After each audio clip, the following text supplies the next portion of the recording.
ಖಾತೆ ಸರಿಯಾಗಿಲ್ಲ, seniority maintain ಆಗಿಲ್ಲ. ರಾಮಲಿಂಗಾರೆಡ್ಡಿ 8 ಸಾರಿ, ನಾನು 8 ಸಾರಿ ಗೆದ್ದಿದ್ದೆ. ಈ ರೀತಿ 8, 7, 5, 6 ಎಲ್ಲ ಗೆದ್ದಿರೋ ಅದನ್ನ ಸಮತೋಲನವಾಗಿ ನೋಡ್ಬೇಕಾಗಿತ್ತು. ನಾನು ಅಖಿಲ ಭಾರತ ಕಾಂಗ್ರೆಸ್ ಅಧ್ಯಕ್ಷರಿಗೆ ಮನವಿ ಮಾಡ್ತಿದ್ದೀನಿ, ತಾಯಿ ಸ್ಥಾನದಲ್ಲಿದ್ದೀರಿ, ಎಲ್ಲ ಮಕ್ಕಳನ್ನು ಒಂದೇ ತರ ನೋಡ್ಬೇಕು ಮತ್ತು ಸೀನಿಯಾರಿಟಿ ಮೇಂಟೈನ್ ಆಗ್ಬೇಕು.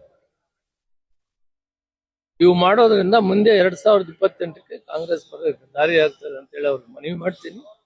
ಮತ್ತು ಏನು ಇವತ್ತು ಖಾತೆ ಕೊಟ್ಟಿದ್ದಾರೆ ಅದನ್ನ ಬದಲಾವಣೆ ಮಾಡಿ ಜನಸೇವೆ ಮಾಡುವಂಥದ್ದನ್ನ, ಅನುಕೂಲ ಆಗುವಂಥದ್ದನ್ನ ಕೊಡಬೇಕು ಅಂತ ನಾನು ಮನವಿ ಮಾಡ್ತೀನಿ. ರಾಹುಲ್ ಗಾಂಧಿ ಅವ್ರಿಗೆ ಹೇಳ್ತೀನಿ, ಸೋನಿಯಾ ಗಾಂಧಿ ಅವ್ರಿಗೆ.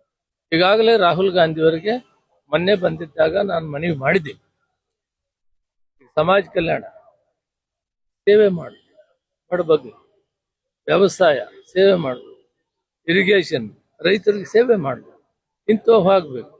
ಅದರಿಂದ ಇಂಥವು ನಾನು ಈಗಾಗಲೇ 3 ವರ್ಷ ಅದರ ನಿಭಾಯಿಸಿದ್ದೆ. ಅದನ್ನ ಈ ಏನು ಯಾವ್ಯಾವ್ದು ಪ್ರೋಟೋಕಾಲ್ನಲ್ಲಿ ಸೀನಿಯಾರಿಟಿ ಕೊಡ್ಬೇಕನ್ನೋದನ್ನ ಅದನ್ನ ಕರೆಕ್ಟಾಗಿ ನೋಡಿಕೊಂಡು ಮಾಡಬೇಕು ಅಂತೇಳಿ ಮನವಿ ಮಾಡಿದ್ದೀನಿ. ಮತ್ತು ಈಗೂ ಕೂಡ ಅವ್ರಿಗೆ ಹೇಳ್ತೀನಿ, ಈ ಕೆಲಸ ಮಾಡೋದ್ರಿಂದ ಮುಂದೆ 2028ಕ್ಕೆ ಮತ್ತೆ ಸರ್ಕಾರ ಬರೋಕ್ಕೆ ದಾರಿ ಆಗ್ತದೆ. ಗೊಂದಲವಾಗಬಾರದು. ಈಗಾಗಲೇ ಮನವಿ ಮಾಡಿದ್ದೀನಿ, ಸರಿ ಮಾಡ್ತಾರೆ ಅಂತ ಭಾವಿಸಿದ್ದೀನಿ.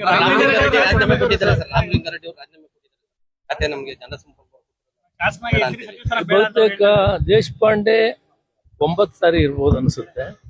ಅವ್ರನ್ನ ಬಿಟ್ರೆ ರಾಮಲಿಂಗಾರೆಡ್ಡಿ ಅವರೇ ಸೀನಿಯರ್ ಇದ್ದಾರೆ.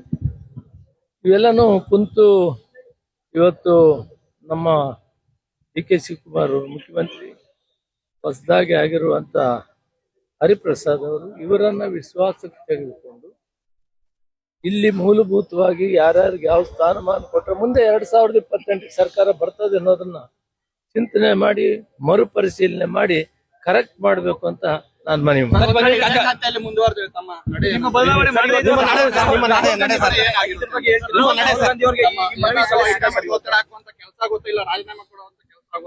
ರಾಹುಲ್ ಗಾಂಧಿ ಅವರು ಬರ್ತಾ ಇದ್ದಾರೆ, ಅವ್ರಿಗೆ ನೀವು ಮನವಿ ಕೊಡ್ತೀರಾ ಸರ್? ಬೆಂಬಲಿಗರು ಎಲ್ಲ ಕಡೆ ಸರ್, ರಾಜ್ಯಾದ್ಯಂತ ತಮ್ಮ ಬೆಂಬಲಿಗರು ಪ್ರೆಸ್ ಮೀಟ್ ಮಾಡ್ತಾರೆ. ಪಕ್ಷದ 50 ವರ್ಷಗಳ ಸುದೀರ್ಘ ಚರಿತ್ರೆ ಇದೆ. ಶಿಸ್ತಿನ ಸಿಪಾಯಿ ಆಗಿದ್ದೀನಿ. ಏರುಪೇರುಗಳನ್ನ ತಿದ್ದಬೇಕು ಅಂತ ಮನವಿ ಮಾಡಿದ್ದೀನಿ ಅಷ್ಟೇ, ಬೇರೆ ಮುಂದಕ್ಕೆ ಮಾತಾಡಲ್ಲ. ಇಲ್ಲ, ಅವ್ರು ಬೇರೆ ಕೆಲಸ ಬರ್ತಾ ಇದ್ದಾರೆ.